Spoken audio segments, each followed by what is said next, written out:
네, 1번 문제입니다. 자, 연소시 무색의 기체고요. 물의 난용성입니다. 그 다음에 산소 능력을 감소시키는 물질인데요. 이럴 경우는 산소 능력 감소시키는 거는 CO 아니면 낙스라고 보시면 됩니다. 근데 여기 문제에 보면 CO는 없기 때문에 3번 낙스가 답이 되겠습니다.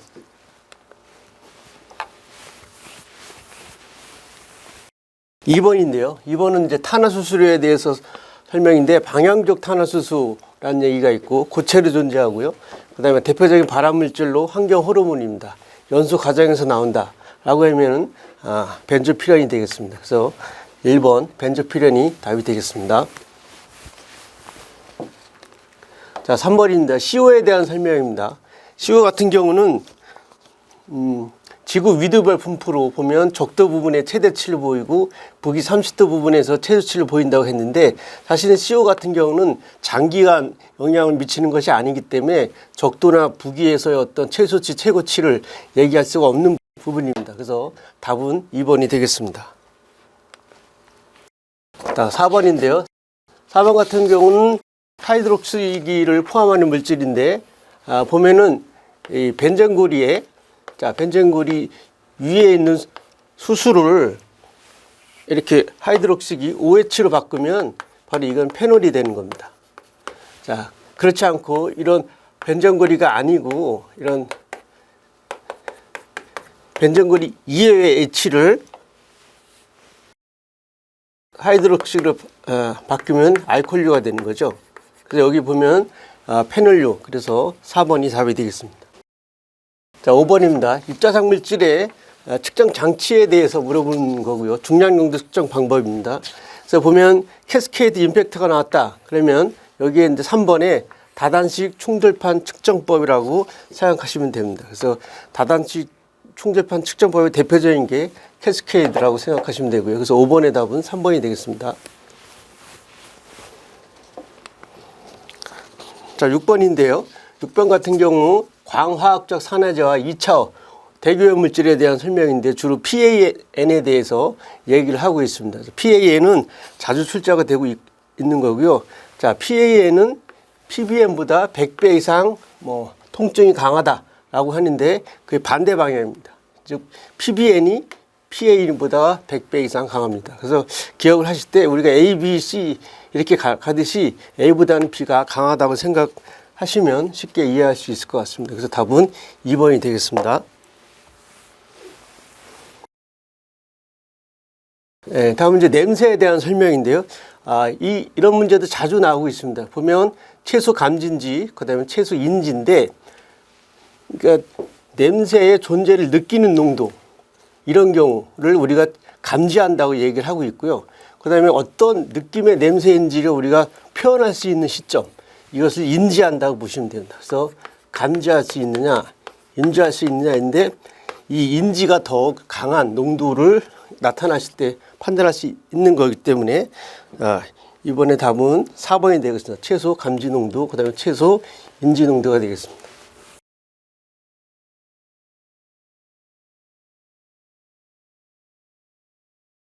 자, 8번인데요. 이제 굴뚝에서 나오는 연기 모양이 다양하게 존재하는데 그 중에서 원초형에 대한 설명입니다. 자, 원초형은 기본적으로 역전이다라고 생각을 하시면 되고 이때 이제 원초형에 대한 가장 적합한 설명을 얘기하고 있는데요. 4번 구름이 많이 낀 날에 주로 관찰된다. 이것이 이제 답이 되겠고 원초형은 중립, 안정, 약간 안정한 상태이고 흐리고 바람이 강할 때 구름이 많이 낀 날에 주로 발생이 되고 있습니다. 그래서 8번의 답은 4번이 되겠습니다. 자, 다음은 이제 혼합구에 대한 설명인데요. 자, 혼합구에 대한 설명, MMD를 우리가 최대 혼합구라고 얘기를 하고 있습니다.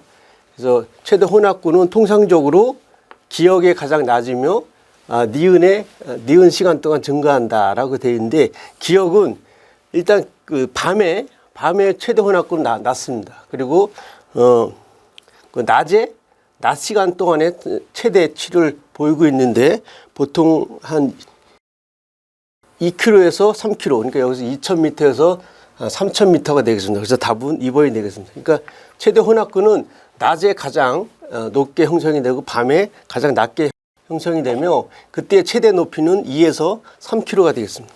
그래서 답은 2번이 되겠고요. 자, 다음 10번에 이제 바람과 관련된 마찰층에 대해서 물어보고 있는 것입니다. 10번 같은 경우에 그 가장 거리가 먼 것인데 마찰층 내의 바람은 높이에 따라 항상 반시계 방향으로 각천이가 생긴다라고 했는데 반시계 방향이 아니라 이제 시계 방향으로 각천이가 생기는 겁니다. 그래서 답은 1번이 되겠습니다.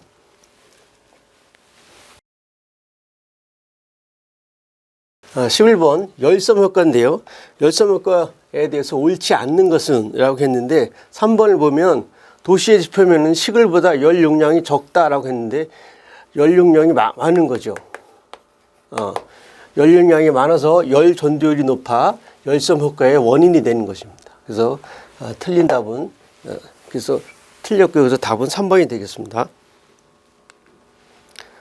자, 12번 문제인데요. 12번 문제는 가시거리를 구하는 그런 예인데 자주 출제를 하고 있습니다. 그래서 가시거리를 구하는 공식은 1000 곱하기 A 나누기 C 이렇게 될 것이고 여기서 그럼 1000 곱하기 A가 1.3 개수고요. C는 농도로서 이 단위를 잘 보시기 바랍니다. 마이크로그램 퍼 미터 삼승이라는 것들을 기억을 해 주시고요. 그래서 여기가 250이 되겠습니다. 그렇게 되면은 계산해서 풀면 약 5.2가 나오는데 여기 마이크로그램짜리가 좀 빠져 있네요. 자, 그래서 답은 5.2가 되겠습니다.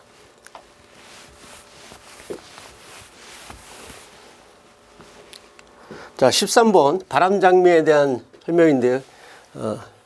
출제 빈도가 상당히 높습니다. 자, 바람장미는 풍향 중 주풍은 막대의 길이로 표시하며 풍속은 굵기로 표시합니다. 그래서 그리고 풍속이 0.2 m/s 이하일 때를 우리가 정온이라 이렇게 얘기를 하는 겁니다. 그래서 13번의 답은 이제 1번이 되겠습니다.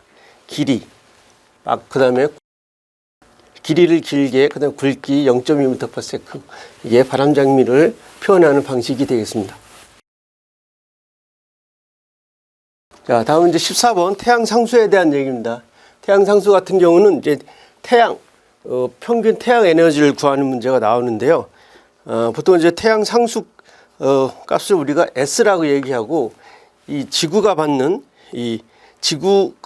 전체량을 구할 때는 지구 전체의 표면적은 4파이 r 의 제곱이기 때문에 결국은 그 지구 전체 표면에서 받는 에너지는 태양 상수의 4분의 1 값이 됩니다. 그래서 태양 상수 값이 2이기 때문에 4로 나누면 0.5가 되겠습니다. 그래서 답은 2번 0.5 칼로리 퍼 센티미터 제곱 퍼 미니 되겠습니다.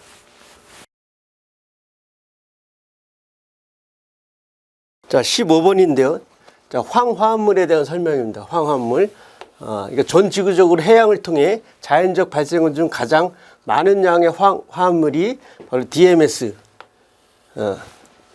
디메틸 설파이드, DMS로 형태로 배출되고 있습니다. 그래서 어떤 대기로 방출되는 생물 기원 중 황수지의 절반 이상을 차지하는 게 바로 DMS가 되겠습니다. 그래서 15번의 답은 3번이 되겠습니다. 자, 다음 이제 16번인데요. 우리가 온위를 구하는 문제입니다.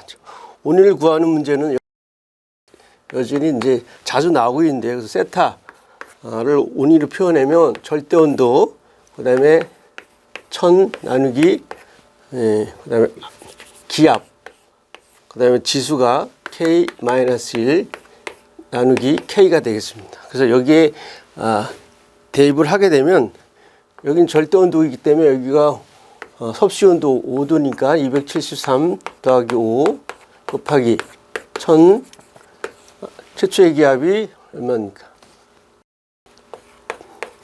805가 되겠고요. 그 다음에 K 값이 1.4니까 1.4 빼기 1 나누기 1.4 해서 이것을 계산해서 풀면 296 켈빈 온도가 나옵니다. 그래서 답은 3번이 되겠습니다. 자, 근데 17번인데요. 이제 실내 공기 오염과 관련된 건데 환기 하면 가장 먼저 생각해야 될 게 CO2가 되겠죠. 그래서 환기의 지표 물질은 CO2가 되겠습니다. 18번인데요. 니차드 순수에 대한 설명으로 옳지 않은 것은 이렇게 되어 있습니다.